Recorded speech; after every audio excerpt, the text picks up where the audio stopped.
In this video, we're going to install WordPress manually, which does take a little bit longer than the so-called instant methods, but there are more security measures built into this method, and this way you're always going to be installing the most recent version of WordPress. But first, to keep things organized, go ahead and create a folder on your desktop relating to this WordPress site. Name it whatever you want. Inside this folder, you should keep things like your images, your text or spreadsheet documents that contain the login credentials, your backups, anything related to this particular WordPress site. You should have one place on your computer to go to find all those goodies. Okay, that's out of the way.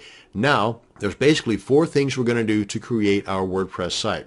We're going to go to wordpress.org and download the most recent installation files.